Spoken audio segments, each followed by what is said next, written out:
mudar, às vezes é preciso chocar. Nem que esse chocar signifique chocarmos a nós próprios.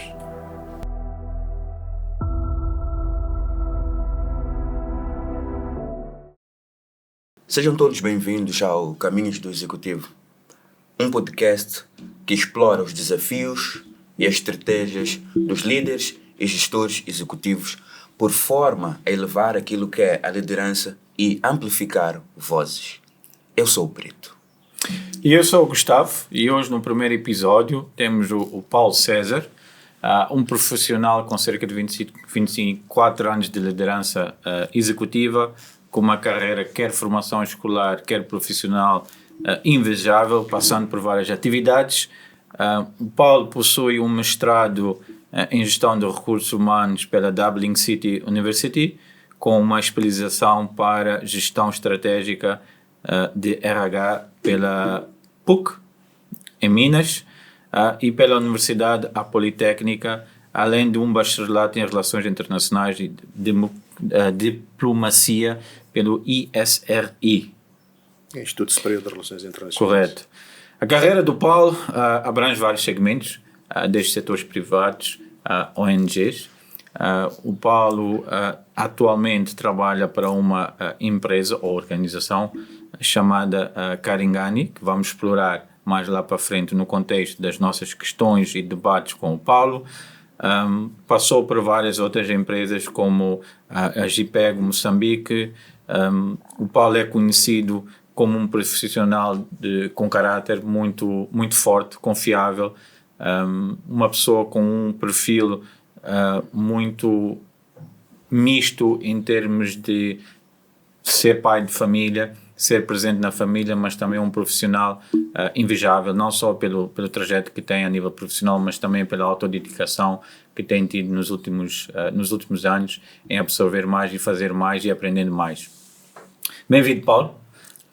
Para nós é uma honra começarmos esta série de podcasts com a tua presença, e neste contexto vamos explorar um bocadinho mais o que é que foi o teu trajeto a nível académico em termos de formação e obviamente com um foco mais a nível profissional. Também queremos relacionar isto com a questão familiar, como é que foi a tua experiência nas formações que fizeste lá fora, estando longe da família naquele momento que era mais pai e mãe, e depois neste segmento mais laboral, que também passaste algum tempo fora, no segmento mais já esposo e pai também. Portanto, bem-vindo, Paulo. Antes da gente começar, queríamos te perguntar se esta apresentação realmente enquadra-se naquilo que tu és, ou se a gente aqui inventou alguma coisa. Não inventaram. Obrigado pela oportunidade que me dão de poder participar nesta iniciativa, que me parece louvável, à medida em que permite um espaço de partilha de experiências, vivências e perspectivas que podem ser úteis para criar um debate, mas se calhar inspirar outras pessoas que possam, se calhar, querer trilhar pelos caminhos que alguns de nós trilhamos. Obrigado pela apresentação que fizeram. De facto, eu trabalho já há quase 25 anos e tive, como disse o Gustavo, a oportunidade de trabalhar em vários segmentos, tanto de organizações e instituições. Comecei por uma empresa que chama-se Parastatal, que é tipo empresa pública. Trabalhei para o Estado puro, como funcionário público. Trabalhei em 2 ONGs internacionais. Tive a oportunidade de trabalhar numa organização internacional, que é a Organização das Nações Unidas, a Organização Internacional do Trabalho, uma das agências especializadas mais antigas das Nações Unidas. E tanto relativamente a 7, 8 meses, mudei-me para o setor privado puro, que é a empresa que o Gustavo se referiu muito bem, que é a Karingani, que é, o conceito é game reserve, mas é uma atividade que está cingida à área de conservação, tanto de forma bravia, florestas, recolha de dados de informação, e turismo e hospitalidade. Em termos de formação académica, também fez um relato muito, muito correto. Tanto a minha licenciatura, tanto a formação de base, Relações Internacionais e Diplomacia, que eu fiz no Instituto Superior de Relações Internacionais, que é hoje a Universidade Joaquim Chissano, e fiz, de facto, a pós-graduação na Politécnica, mas era uma formação, um programa orientado e dado essencialmente pela Universidade a PUC Minas, que é a Pontifícia Universidade Católica de Minas Gerais, do Brasil. Os professores eram todos de lá, era apenas um moçambicano. E fiz depois o Master in Business Studies and Human Resource Management na Dublin City University, na Irlanda. Em termos de experiência, estudar em Moçambique foi muito bom e continua a ser bom, porque penso que estudamos não só na carteira, mas também no dia a dia. Mas a possibilidade de ter a exposição a um contexto académico, social e cultural fora do país também acrescentou bastante à minha formação, não só como profissional, mas como homem e como um ser em sociedade. E penso que complementou muito bem também a minha formação de base, que é a Relações Internacionais e Diplomacia, que é o que me parece que me define, porque não é só a formação, mas também o próprio caráter e personalidade, como eu me vejo. O exercício de conciliar profissão, carreira profissional, as ambições académicas e a família foi um teste ao nível não só interno como externo. Tanto interno, porque eu fiz a pós-graduação, já casado, com uma filha, minha filha mais velha, que tem 22 anos hoje, e depois o mais desafiante, numa dimensão diferente, foi o mestrado, porque fui fazê-lo tendo deixado o meu filho, tanto vai fazer 13 anos agora, com 5 meses apenas.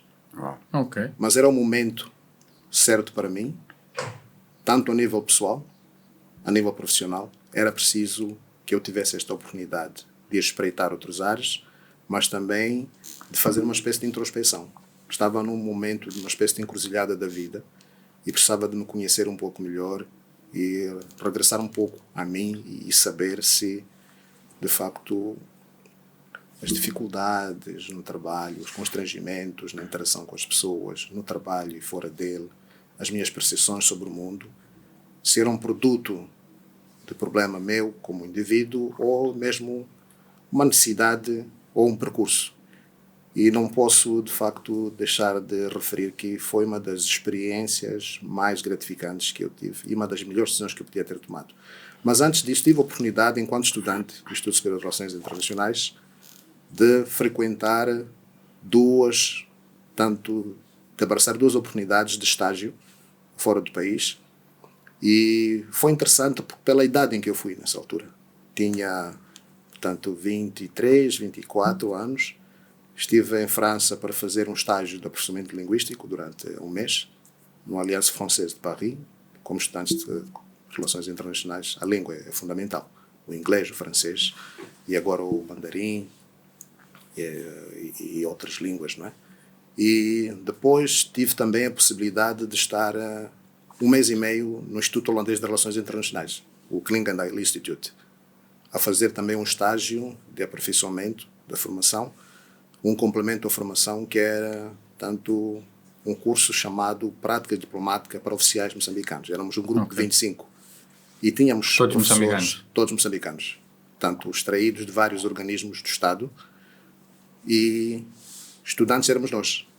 Portanto, fizeram uma seleção dos primeiros estudantes. Mas essa seleção, ou desses 25, era para preparar, digamos, o país para um futuro, ou era basicamente um individual, cada um a fazer a sua formação? Havia essa componente, ou esse interesse, ou era mais individual? Não, era uma perspectiva tanto do Estado e fez-se uma combinação com uma perspectiva de um programa do Instituto Superior de Relações Internacionais, que tinha um convênio com, portanto, o Klingendijk Institute, e conseguiu-se então juntar profissionais que lidavam com a área de cooperação internacional, extraídos de várias instituições do Estado, e uns estudantes, portanto, do ISRI, que foram fazer esta formação em várias matérias: cooperação económica regional, relações bilaterais e multilaterais, organizações internacionais, e discutir, usando modelos de simulação, processos de tomada de decisão e liderança nos países e nas organizações. Portanto, foi uma experiência bastante proveitosa. Isso então leva-nos a nossa, digamos, a nossa primeira questão, que é o segundo. Nós temos um conceito de liderança diferente, quer nós individuais, quer também de nós, onde nos posicionamos como Moçambique, como continente africano. Pode ser totalmente diferente do que é um conceito de liderança em outros países mais ou menos desenvolvidos que nós. Na opinião do Paulo, o que é a liderança no contexto moçambicano, na nossa realidade? Uma pergunta interessante. O tema liderança, o conceito é antigo, é velho, mas é sempre atual. E no contexto moçambicano, do que eu já vivi e do que vejo, confunde-se muitas vezes o conceito de liderança com o ser chefe. E a liderança é um conceito académico, mas é inspirado numa realidade prática. E o ser chefe é necessário, mas não é necessariamente sinónimo de liderança. Porque depende do tipo de organização em que se encontra, em que se exerce o papel. Mas a liderança meu entender, é mais altruísta, exige uma certa dose de generosidade, exige uma matriz de valores e princípios que quem lidera deve ter, e exige também uma consciência de missão e de responsabilidade perante o objetivo da empresa, o objetivo da instituição, o objetivo da associação, mas, acima de tudo, uma responsabilidade, consciência da responsabilidade em relação aos destinos das pessoas a quem nós lideramos e que nos seguem, que podem ser os nossos supervisores. Porque nós influenciamos essas pessoas. Quem lidera, influencia. Tem poder. Pode exercê-la com alguma autoridade, mas uma autoridade não imposta, mas que se manifesta de forma espontânea através da persuasão e da própria influência. E do exemplo, sobretudo. Não, é interessante, só uma segunda pergunta rápida antes do Preto passar. Acha que nós, como moçambicanos, temos problemas com o termo autoridade em termos de liderança? A maior parte das empresas que nós vemos no passado eram compostas por uma hierarquia que havia um chefe. O contexto de liderança, há cerca de 20, 15 anos, não era tão ponto de preocupação como é hoje. Nesse tempo, a questão, o contexto, a autoridade dessa altura e a autoridade de hoje em dia, vê alguma diferença no que tem sido a sua experiência desde que começou a trabalhar até esta última experiência? Uma pergunta muito interessante, Gustavo. Eu estabeleço talvez um marco divisório. Se falamos 20 anos atrás, penso que a inspiração era muito baseada no conceito do chefe. Haveriam algumas exceções em que tínhamos, de facto, líderes natos, aqueles que nasceram para o efeito e que exerciam o seu papel de chefia mais como líderes do que propriamente como chefes, que eu penso que vem da inspiração do modelo, talvez muito militar, muito hierárquico, muito inspirado no modelo da administração pública. O que vejo nos anos mais recentes é um debate cada vez mais amplo sobre o conceito, sobre o tema, sobre como é que nós conseguimos obter o mesmo resultado, ou melhores resultados, mas de uma maneira diferente de exercer a nossa autoridade. E é bom que já exista muita discussão sobre o conceito, porque começa-se a questionar, não no sentido de criticar, mas no sentido de ir buscar o que há de bom da forma como se vinha fazendo e como é que se pode fazer melhor isto. Porque liderar é conseguir obter das pessoas a sua adesão a um objetivo. Correto. E se consegue isso através da persuasão ou da consciência do próprio indivíduo, porque abraçou a causa, percebeu os objetivos, seja a fazer lucro, seja a atingir objetivos filantrópicos ou de outra ordem, podemos fazê-lo sem deixar traumas, sem deixar que o nosso ego fale mais alto. Não, interessante. O problema está no ego, né? Falávamos antes que nos líderes de fatinho e nos chefes, nessa toda diferença em que as pessoas estão mais preocupadas na parte exterior do que realmente ter um interior bonito, uma mente brilhante que possa, a partir disso, passar para os outros. Como bem disse, temos que ser influenciadores, mas termos influências positivas. O que nós vemos nos nossos dias são influências tipicamente negativas. O que é que teria a comentar relativamente a esta parte?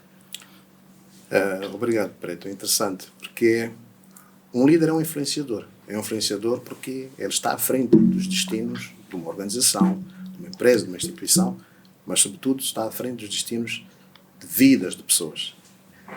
E muitas vezes esquecemos que o facto de estarmos numa posição de liderança pode ser o catalisador que falta, ou que faltava para umas tantas pessoas, para descobrirem em si capacidades e potencialidades incríveis. Por isso, um líder, na minha opinião, tem que ser consciente para usar aquele lugar de influência, para usar aqueles espaços de acesso à informação, para usar os espaços de acesso a discussões que podem informar os destinos de um país, da empresa ou do negócio, para influenciar positivamente. Influenciar positivamente, no meu entendimento, é estar sincronizado com os grandes assuntos que preocupam as empresas, dependendo da natureza do segmento da atividade, os grandes assuntos que preocupam o país, porque não se trabalha num vazio, num vácuo, trabalha-se num contexto social, político, económico, cultural. É preciso usar essa plataforma para passar a mensagem correta. A questão do ego, Preto, o ego ele sempre se procura manifestar em cada um de nós. Eu penso que depende de nós, que é um exercício que vamos aprendendo a fazer com o tempo, e é preciso fazê-lo, particularmente quando temos que decidir sobre processos e destinos de pessoas. Ir controlando o ego para que não seja ele o definidor da nossa autoconfiança, da nossa segurança. A questão dos fatinhos, como diz em inglês, a pessoa pode estar de fato e gravata, pode estar devidamente organizada e bem apessoada, apresentada dentro do conceito que as sociedades criaram, mas ser uma pessoa oca e vazia, não sair nada em termos de ou conhecimento, ou experiência, ou um conselho, ou alguma aprendizagem. Portanto, é preciso desconstruir isso e sabermos que a vida no mundo corporativo, como na vida social no geral, vai nos levar a fazer vários papéis. Saber ser e estar de acordo com as circunstâncias. É por isso que quando há um convite para um evento específico, os que têm noção disso indicam. Dress code é formal. Ou casual. Ou smart casual. Ou venham de chinelos e calções. Portanto, não pode ser a forma como nós nos apresentamos o principal definidor. Claro. Porque isto cria um tipo de insegurança que vai fazer com que depois cometamos coisas absurdas, portanto, ações absurdas como ir de calções e chinelos para um sítio porque eu sou um surfista, quando se disse que o dress code é fato e gravata, por exemplo. Mas na sua opinião, qual seria o principal motivo que leva a essa proliferação de fatinhos com mentes vazias? Eu penso que existe uma imagem estereotipada. Portanto, há aqui um problema de clareza de conceito. Saber ser e estar de acordo com a circunstância significa sabermos enquadrar-nos em função do contexto para onde a vida nos leva. No caso específico, a vida profissional. Se convencionou para alguém que é um líder executivo ir, tanto participar em certos fóruns, aquele é o traje, que seja, tem que ser obedecido e respeitado. Mas não pode ser elemento definidor do nosso valor ou não. O que pode estar a acontecer é que nem toda a gente tem espaço e oportunidade para participar deste tipo de conversas com esta profundidade e assume que estar naqueles ambientes, fazer parte de um leque de pessoas que são líderes executivos, influenciadores, governantes, gestores, managers, etc., é simplesmente pôr uma capa. É mais do que isso. Porque são lugares de responsabilidade, são lugares onde estamos à espera de substância e conteúdo, é preciso ir munido com mais alguma coisa para acrescentar valor. Porque papéis de liderança, lugares de liderança exigem também a humildade para reconhecer que, ainda que se traga uma bagagem de experiência brutal, temos que estar sempre abertos a aprender. Porque não vivemos todo tipo de experiências, vivemos as nossas experiências. Neste contexto, aliás, a história indica-nos e dá-nos um passado de que a maior parte dos líderes com alguma influência no mundo não são de fato e gravata. Mas também dá-nos alguns líderes que usam fato e gravata. Nós, no nosso contexto, temos ou assumimos que pessoas de fato e gravata ou são importantes, ou são executivos, ou são pessoas que realmente têm conteúdos a mais que os outros. E isso também é questão de imagem.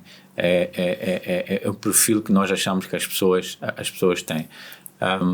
Uma comparação muito rápida, se a gente for ver o segmento de trabalho nas Europas, todas as empresas, ou a maior parte das empresas de escritório, todo indivíduo vai de fato e gravata, todo indivíduo. Em Moçambique e em África isso já não se vê. Vê-se a nível da banca, vê-se a nível das instituições públicas, algumas e em alguns cargos. Nós somos mais de formal, mas não tão formal como tem sido. Isso leva a uma questão, duas questões interessantes que pode-se correlacionar. A primeira é a inovação. Na opinião do Paulo, neste trajeto todo que teve, o que acha que a inovação traz para a gestão de boas práticas de uma empresa? E segundo, o que acha tem mais influência na gestão? A ética, em termos do contexto do que é ética, ou um manual de governação, digamos assim, de cada empresa? Obviamente os dois são importantes, mas na perspectiva do Paulo, qual é que punha em primeiro e em segundo? Eu penso que é difícil hierarquizar isso, porque é uma combinação de fatores que são importantes e relevantes para a empresa ou para a instituição. As instituições do Estado, como o próprio nome diz, elas representam uma certa solenidade, uma certa formalidade. E justifica-se que a expectativa seja que o dress code seja com um caráter mais formal. O banco, tradicionalmente, tem sido assim, tanto quanto sei, e algumas outras entidades. Mas também fui vendo uma certa metamorfose em organizações que eram tradicionalmente muito formais no seu dress code, a irem mudando em função do que o mundo foi ditando e da consciência de que, mais do que irmos vestidos num certo, tanto em obediência a um certo dress code, é preciso ver o que é prático, o que é confortável, o que é funcional para as pessoas, sem perder a respeitabilidade e a solenidade que é preciso ter e a seriedade, em função do trabalho que a pessoa faz. Os ITs têm uma característica própria no seu dress code. Os arquitetos, os engenheiros. Portanto, é de novo voltar à fórmula simples de saber ser e estar de acordo com a circunstância. Não pode ser um elemento definidor. Há uns que preferem com uma questão de estilo ou com uma questão de afirmação. Mas a nossa expectativa é que isto seja acompanhado por conteúdo. Mas porquê que acha que as pessoas relacionam pessoas de sucesso, pessoas que estão de fato e gravata? No nosso contexto, obviamente. Sim. Eu penso que são estereotipos. São imagens que foram sendo inculcadas na mente das pessoas, na sociedade, e ficou marcado como a referência. Mas com o tempo, acredito que isto vai acontecer a muita gente, à medida que se forem integrando cada vez mais nesse mundo, podem, sem surpresa, concluir que, afinal, há muita desilusão. É tudo aparência e nem sempre há substância. O que nos leva àquela conversa que estávamos a ter, de que eu posso ser um machambeiro, mas eu nunca vou me chamar de machambeiro, porque para os olhos das outras pessoas isso é vergonhoso, apesar de eu ter uma mansão à custa de ser um machambeiro. Eu não posso dizer às pessoas que eu sou um machambeiro, porque não me vão levar a sério, porque leva-se a sério por causa dessa toda questão que estamos aqui a falar. Quem está de fato gravata, que tem um relógio, não que o meu relógio seja coisa, atenção, que tem um relógio, mas é que está de fato de gravata, é um executivo, é alguém que tenha algo a acrescentar, mas se nós formos a pensar melhor, isso não é bem assim. O que me leva a recuar um bocadinho a conversa e que o Paulo falou de uma questão que me tocou, que envolve a humildade. E também referenciou que nós aprendemos todos os dias, não é só na carteira, mas aprendemos no dia a dia. O Paulo teve que abandonar a sua família. Ao meu ver, precisava de se encontrar e até encontrar aquilo que é a sua paz de espírito. Duas perguntas. Encontrou a sua paz de espírito e quais foram essas dificuldades que o fizeram sair daqui para a encontrar outros ares? Obrigado por esta pergunta. É uma mistura de profissional e pessoal, mas obrigado. Conforme disse quando me apresentei, para mudar, às vezes é preciso chocar. Nem que esse chocar signifique chocarmos a nós próprios. Eu quando saí, portanto, para estudar, tinha 36 anos. Portanto, já era casado, tinha uma filha e já tinha uma carreira, tanto profissional, que de acordo com os nossos padrões era uma carreira que podemos dizer que, olha, já atingiu um bom nível e tal, nem precisaria de continuar a estudar. Já pode relaxar. Já pode relaxar. Mas eu comecei a entrar em pânico uns 2 ou 3 anos antes de ir estudar, porque já trabalhava para a mesma empresa há 8 anos. E perguntava-me, mas então não há mais nada para além disto? Será que eu consigo trabalhar em alguma outra empresa, se não aqui? Mas o potencial todo que eu sinto ter, que os outros dizem que eu tenho, quando é que eu posso testar isso? Estava limitado. Limitado dentro de um contexto, porque uma coisa que nós temos que combater todos é as chamadas crenças limitantes. Umas, elas recebemos-las desde pequenos ou do contexto social. E eu tinha esta sede de poder testar-me num contexto tanto académico e cultural diferente. Lembro-me que conversei com um amigo, disse, olha, estou num dilema, eu quero continuar a estudar, tenho esta possibilidade e outra possibilidade.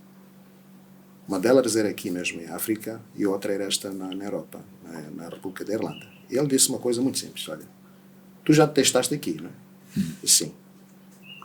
Daquilo que a gente sabe, portanto, é sempre com resultados muito bons, não satisfatórios, mas muito bons, sim. O que é que fazem as grandes equipas depois de baterem todas as equipas no seu país? Vão à Champions League. Disse, então vai para lá. Nunca mais me esqueci da expressão. Disse, vai para lá. Pode ser que não seja o melhor aluno, porque não nasceste a falar inglês, não conheces a cultura, etc, etc. Mas vai experimentar. Faz parte do processo.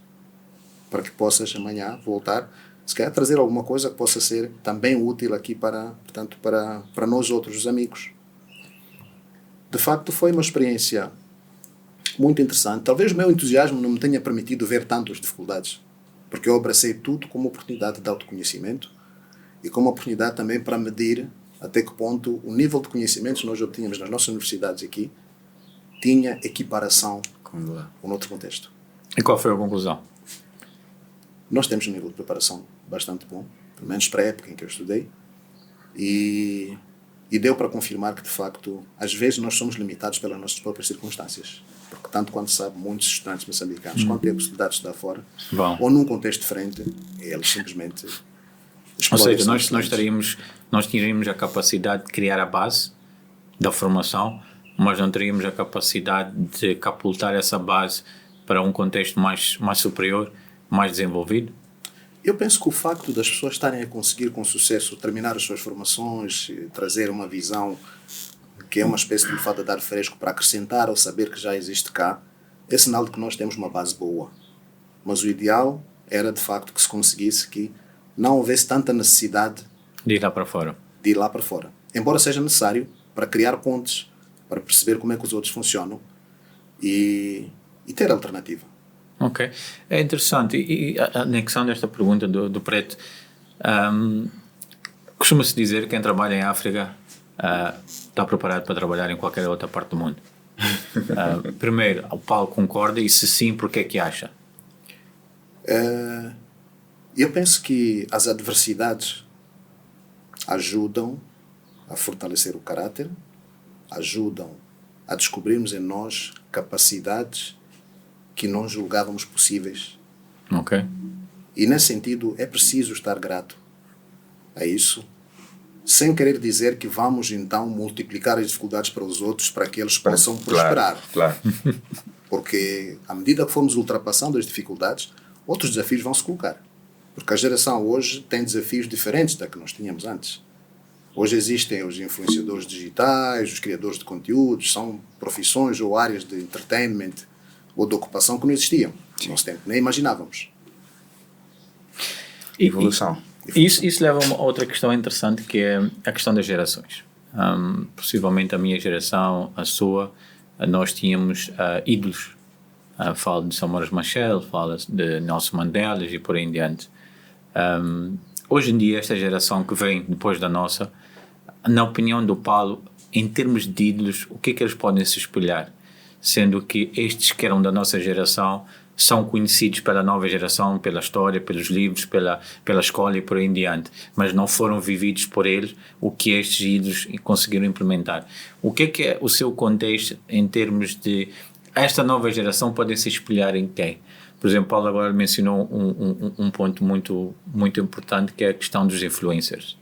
Diz que esta nova geração vê os influencers como os tais ídolos que podem se espelhar neles. Há uns que sim. Há uns que têm conteúdo, têm contexto, por vezes nem são os mais seguidos, claro, pelo seu envolvimento ou esse contexto, mas há outros que é mais entretenimento. Acha que esta geração que está a vir agora é uma geração capaz e preparada para assumir uma liderança que pode ser deixada por nós? Tendo em conta que tem uma filha de 22 anos. Correto.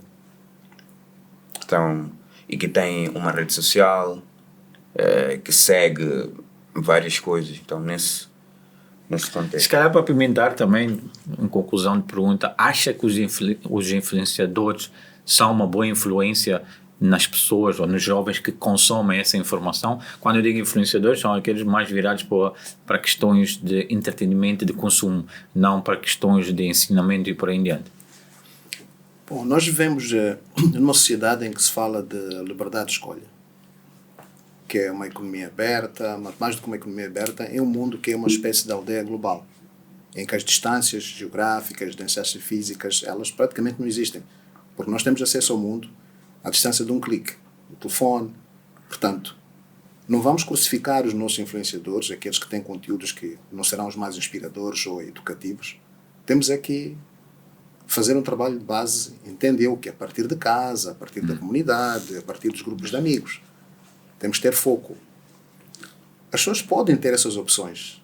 Hoje damos jeito de ir ouvir um tema que é escândalo, mas não podemos viver disso, porque é muito tempo, e o tempo é um recurso precioso que nós temos. Porque estar portanto, sujeito e exposto constantemente a este tipo de matérias é uma forma de educação. É o tipo de informação que vamos consumindo que nos vai formatar. Nós tivemos referências diferentes na nossa época.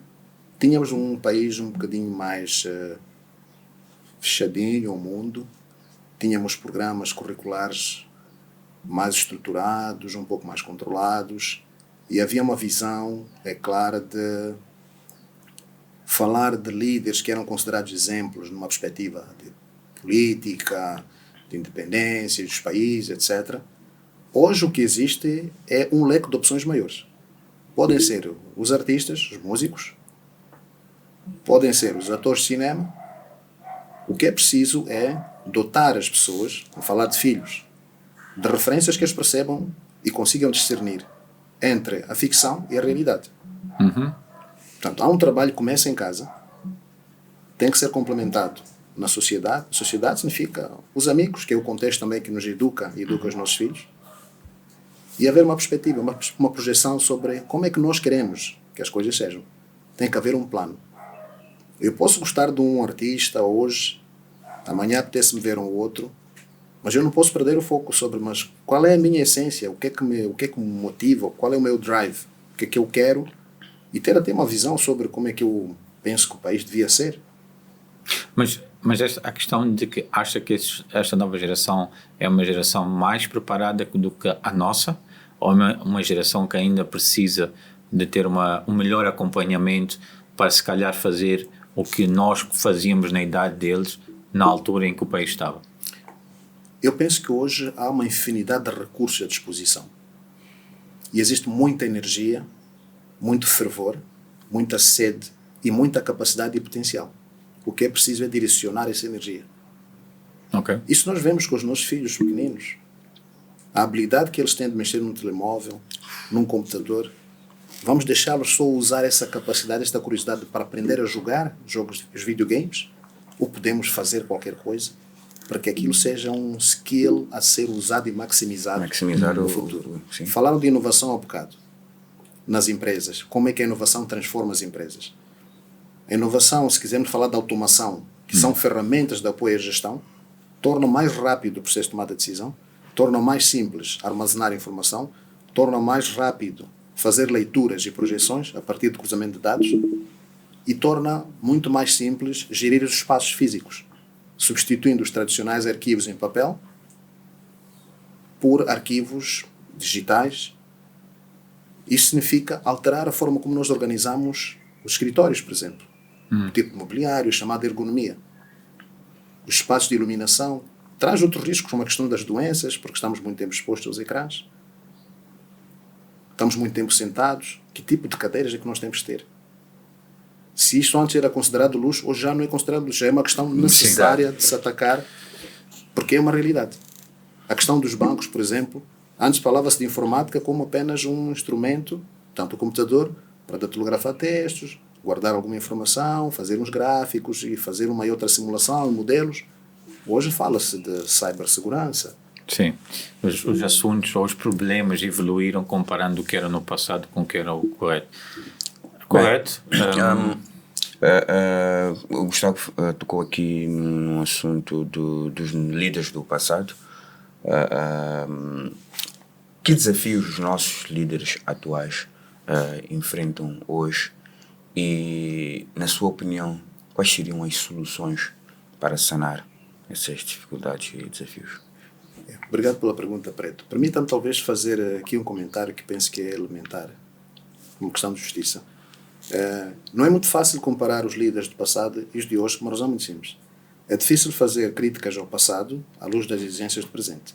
Até porque algumas decisões, alguns processos são conduzidos e algumas soluções são adotadas fruto de circunstâncias muito concretas, que às vezes são irrepetíveis, que às vezes não é possível descrever, nem é possível replicar. Então é preciso olhar para o que essas pessoas conseguiram realizar, a nível empresarial, a nível da administração pública, a nível de processos políticos, processos sociais, dentro daquele contexto. Eram dificuldades naquele momento. Hoje não parecem, ou parecem relativamente mais simples. Hoje eu penso que um dos grandes desafios da liderança, primeiro é perceber com profundidade o próprio conceito de liderança. Já que se massificou tanto a ideia de que suit and tie, a imagem de sucesso, benefícios e regalias e uma condição de vida faustosa que a gente exibe nas redes, isso é que é a imagem de sucesso de líder. É preciso desconstruir essa narrativa, porque as pessoas percebam que significa trabalho duro, árduo, significa muita responsabilidade sobre os processos, responsabilidade sobre a vida das pessoas, significa um certo sentido de missão, até de altruísmo, uma responsabilidade de inspirar, de guiar as pessoas e de assumir a responsabilidade para quando as coisas não correrem bem, porque nem sempre correm bem. Para tal tens de ter um certo conhecimento. É preciso continuamente buscar o conhecimento. Não vamos conseguir absorver todo o conhecimento, mas podemos ter e devemos ter a humildade para saber que existem vários saberes à disposição que podemos agregar à nossa empresa, à nossa organização de base comunitária, para fazer o líder um maestro, conhecerem de forma genérica os vários instrumentos e saber que aqui pode estar em falta isto, e saber ouvir sobretudo. Porque não pode ser autocrático, não pode ser alguém que diz que sabe tudo, não, por muita experiência que tenho. Aliás, dos que conheço, tanto da literatura académica como da vida prática, com a maturidade, são pessoas bastante simples e muito humildes, mas com autoridade. Eu acho que isso é das coisas mais importantes, Gustavo, que muitas das pessoas, infelizmente, esquecem, porque quando estão em certos cargos, voam demais e esquecem aquela base que os trouxe para ali, porque parece que todo mundo quer ser líder, mas, sim, mas transforma isso em aquela outra parte da chefia, do mandão e etc. Faz o que eu digo e já está, e não tem a decência de parar e pensar, como o Paulo muito bem disse, um líder é um maestro, ele tem que conhecer cada instrumento. Se eu não sei nada sobre uma guitarra, não vou descobrir que algo está desafinado ali, que o baixo falta alguma coisa, que a bateria não está a ser bem tocada. Então eu tenho que conhecer cada setor para eu poder ser o tal líder e claramente transmitir boas energias e bons conhecimentos e ser o tal influenciador positivo. Falamos sobre esse aspecto de que, na opinião, o que é ser um líder. Hoje em dia começa a nascer um conceito de liderança que eu chamo de liderança de mão na massa. São os líderes que vêm hoje que querem fazer tudo. Não delegam, não ensinam, não dão espaço e não abrem caminhos de crescimento das pessoas que supostamente eles lideram. Esses líderes de mão na massa são, no contexto ou na percepção do Paulo, acha que é um problema que deve ser cortado agora ou acha que é um novo conceito de liderança que está a começar a nascer no que é o nosso contexto moçambicano? Eu penso que nós vamos ter sempre são uma espécie de ondas temporárias e variações.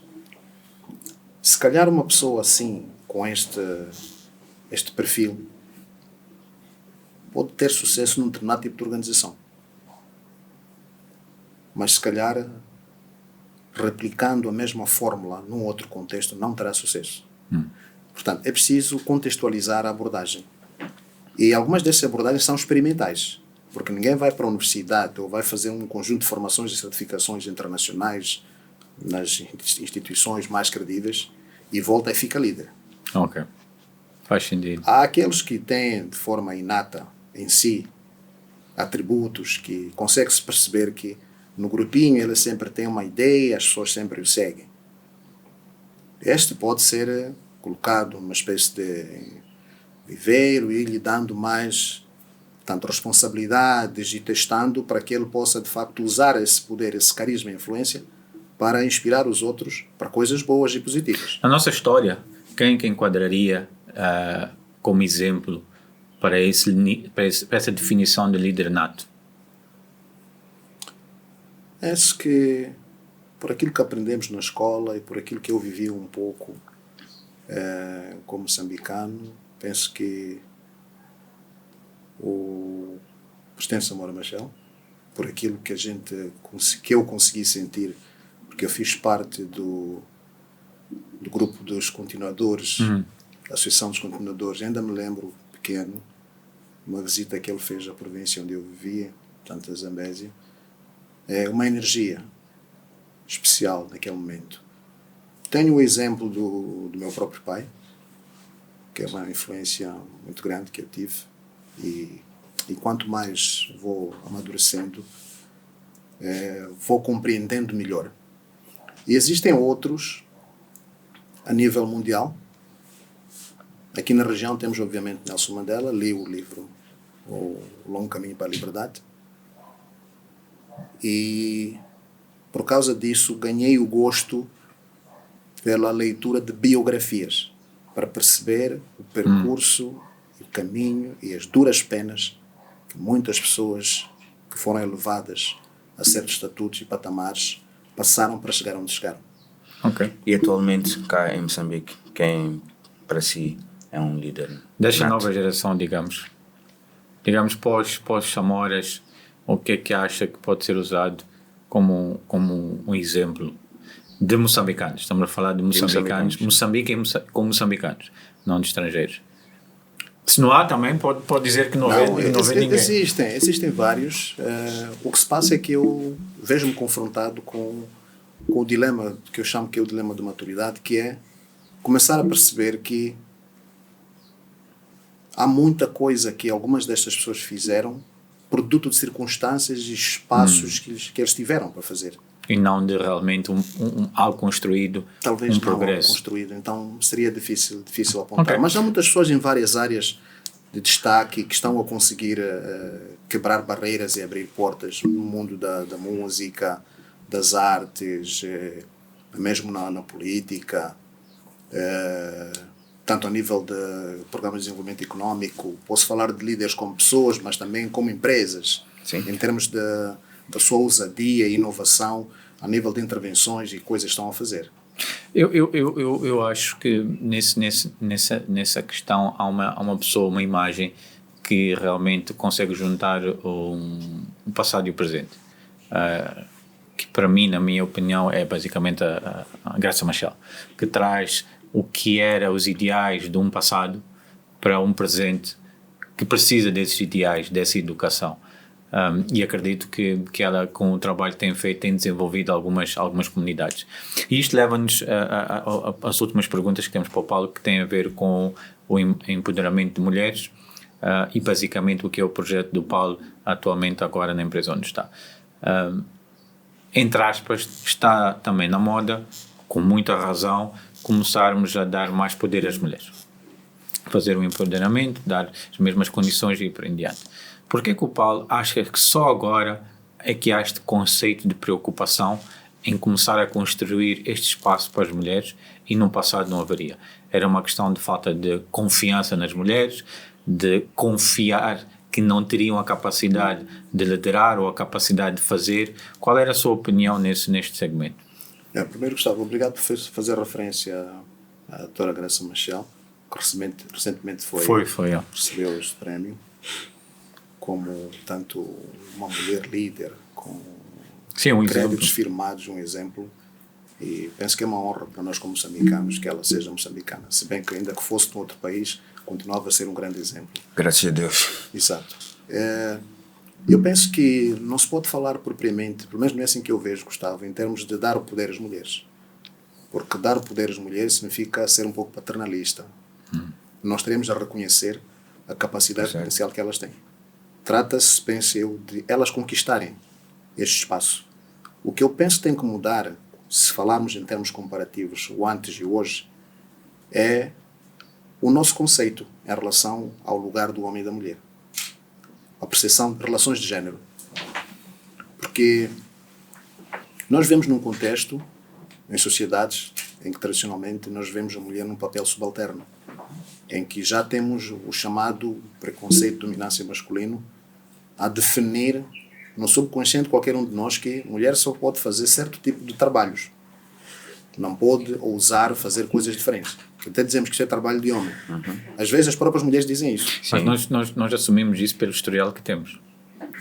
Penso que é uma questão cultural, mas também pode ser uma questão de conveniência. Sim. Ou de medo. Acha que as mulheres têm mais capacidades que os homens? Contexto geral, não específico, num contexto geral. Temos muitos exemplos que mostram que elas conseguem ser melhores que muitos homens. Eu concordo plenamente. Eu costumo sempre dizer que está errado essa questão do empoderamento feminino. Teria que ser empoderamento masculino, porque elas já têm essa capacidade. As mulheres nasceram com essa força toda. O que acontece, na minha humilde opinião, é que elas sempre foram ofuscadas.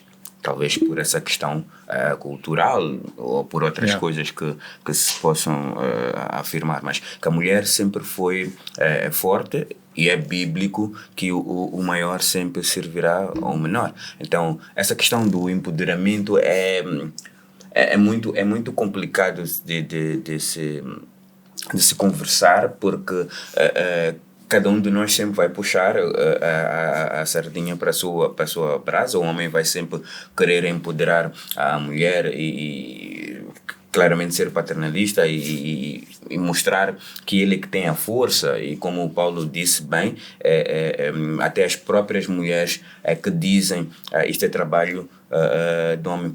Chega uma altura, havia uma altura em que as mulheres estavam num patamar invejável relativamente até aos homens. Eu costumo sempre dizer em conversas, quem estragou tudo foi a própria mulher, quando começou por exemplo, a invejar a outra mulher, a puxar o tapete. Então furou o barquinho e entraram em declínio, e hoje que estão a tentar voltar para a ribalta e claramente vê-se essa grandeza toda que está aí, a Graça Machel e entre outras mulheres. Sim, temos na nossa sociedade moçambicana um leque de mulheres que podem ser exemplos. E se calhar pessoas menos sonantes, digamos assim, referenciar aqui também um podcast, que é um podcast bastante interessante, da Lima, que faz parte da MEI, onde eu também sou cofundador e membro, que é um podcast virado para só mulheres, que se chama Podcast para Elas. E realmente é um podcast que explora desde mulheres, digamos, que não têm um nome na praça ou não são conhecidas, mas têm histórias basicamente, e se calhar até mais interessante, de algumas mulheres que têm nome na praça. Sim, e é de louvar, Alima, um beijinho para ti, é de louvar o trabalho que ela excelente tem feito, que ela está a fazer, porque está a tentar ir buscar aquilo que estava perdido, que é a autoestima da própria mulher. Nesse contexto, neste projeto que o Paulo tem, na posição que tem, uma posição de nível C, obviamente que a questão da mulher é um fator que na vossa estrutura deve ser considerada e deve ser analisado. No contexto do que é o projeto, em termos de mulheres em posições de liderança, existe ou vai existir? Portanto, a Caringani é uma empresa que está ligada à área de conservação, conforme referi, fauna bravia, turismo, hospitalidade, e tem uma ambição global, portanto, de atrair tanto potenciais clientes de vários quadrantes do mundo, e procura, dentro desse processo, na sua composição, ter a maior diversidade possível. E neste momento nós temos pelo menos 4 nacionalidades, tanto funcionários a trabalharem para a empresa, e temos um programa específico, tanto relacionado com o empoderamento comunitário, em que se fez o recrutamento de 15 raparigas para irem fazer uma formação na indústria hoteleira e turismo na África do Sul, que é um financiamento que se conseguiu através da empresa, dos investidores, e estão a fazer a formação.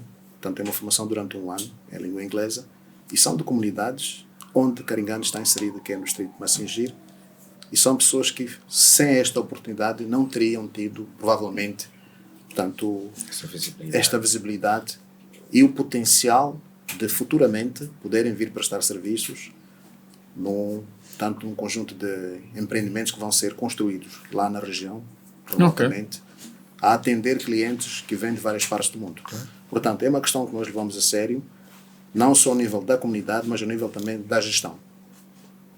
Temos uma composição predominantemente masculina, mas não é algo intencional, é o processo histórico da própria constituição da empresa, como ela foi evoluindo. Queria talvez voltar a uma questão, Gustavo, a questão da liderança, exemplos nacionais. O líder é quem tem seguidores. Sim. E no caso específico de Moçambique, nós temos vários exemplos que podem ser apontados.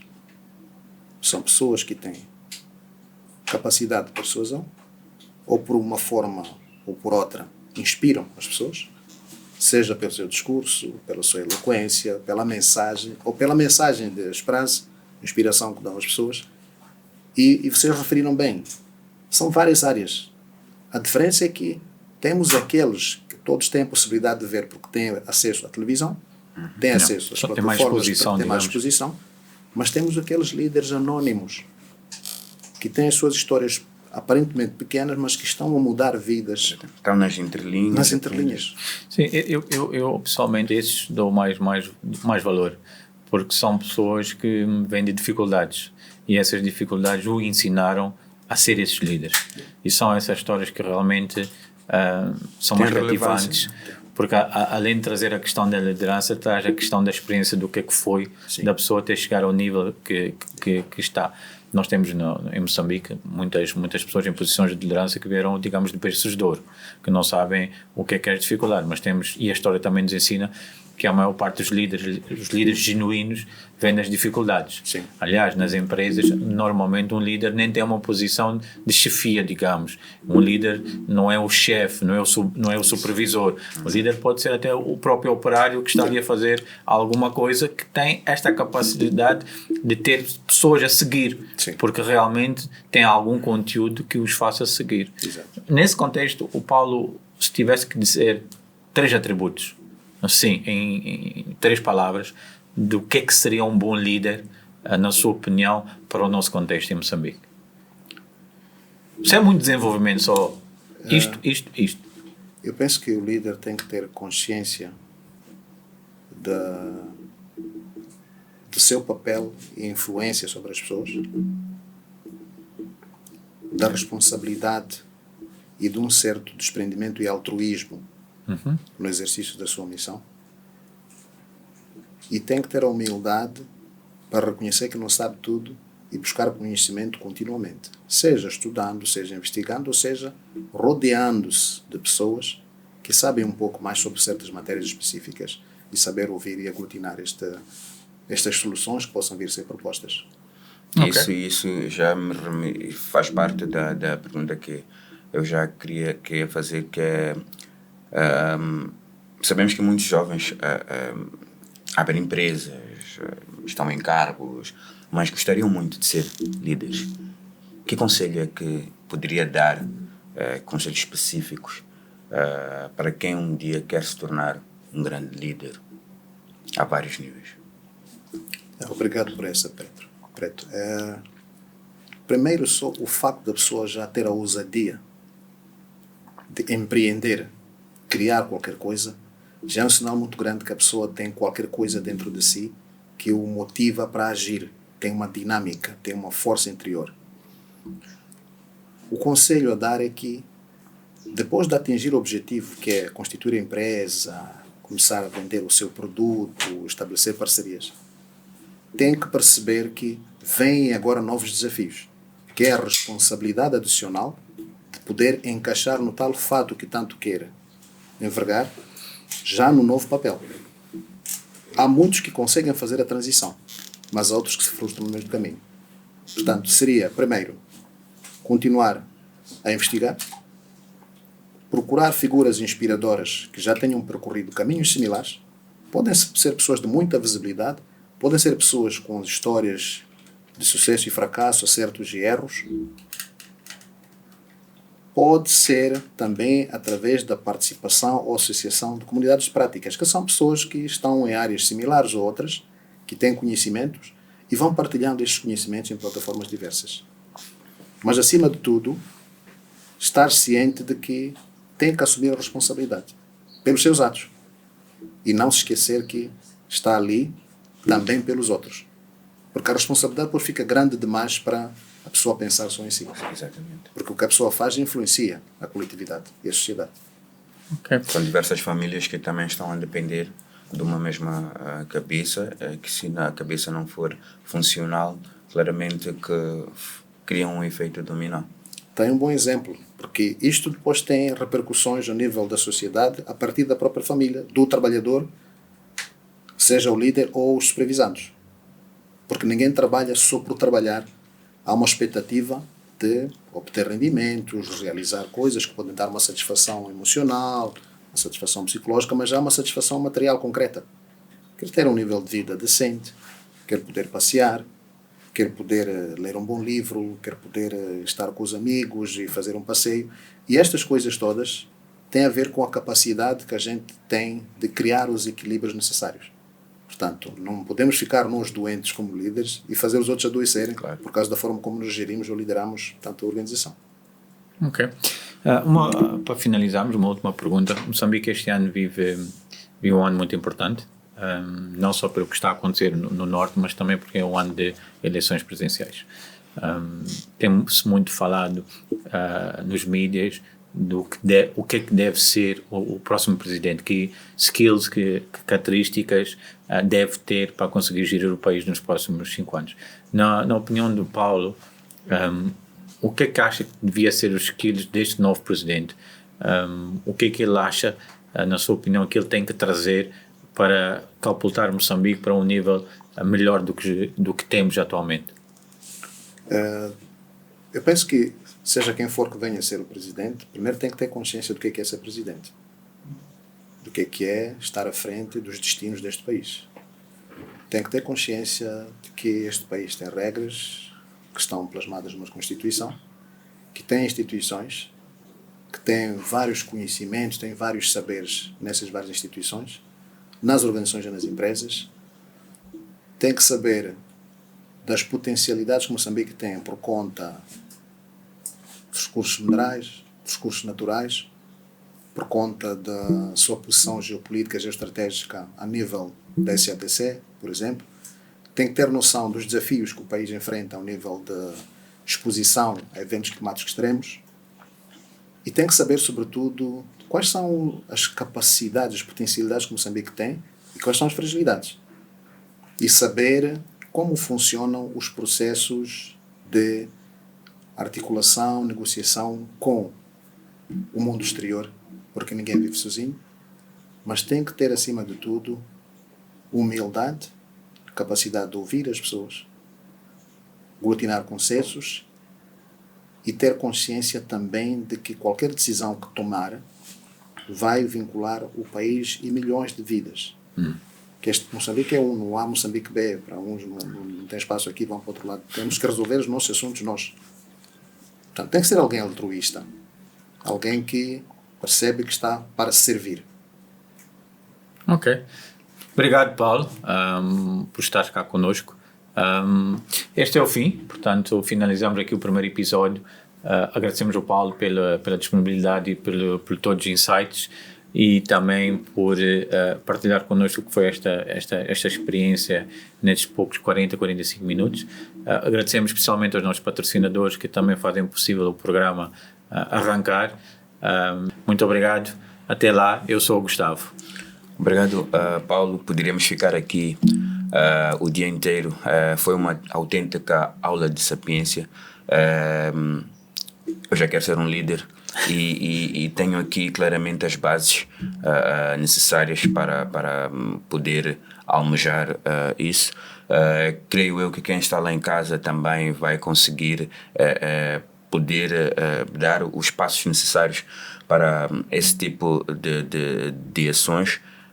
Obrigado pelo seu tempo, obrigado pela pessoa carismática que é, obrigado pelos ensinamentos, obrigado por tanta informação que conseguiu passar para nós em tão pouco tempo. Mostra claramente que é um ser humano coeso, que tudo aquilo que disse em termos de adquirir conhecimento todos os dias foi mostrado aqui. Então é de louvar que tenhamos líderes de fato e gravata, mas que também tem a coisa mais importante do mundo, que é uma cabeça preparada, tem sabedoria e muito conhecimento. Então, obrigado por esta oportunidade de poder ensinar a mim e ao Gustavo e a quem está lá em casa todo o seu valor. Obrigado, Preto. Obrigado, Gustavo, pela oportunidade. E é uma grande responsabilidade, como dissemos no princípio, sermos os primeiros a iniciar isto. Mas fora as opiniões que possam vir depois, em termos de feedback desta conversa, o mais importante é termos iniciado. Sim. E ter tocado em pontos que podem e irão seguramente despertar mais discussão, mais reflexão em torno disto. E parabéns pela iniciativa. Obrigado. É uma honra ter sido convidado para o vosso programa. Obrigado. Este é o Caminhos do Executivo. Sigam nas nossas plataformas que vão aparecer no rodapé. Esperamos por vocês e até lá.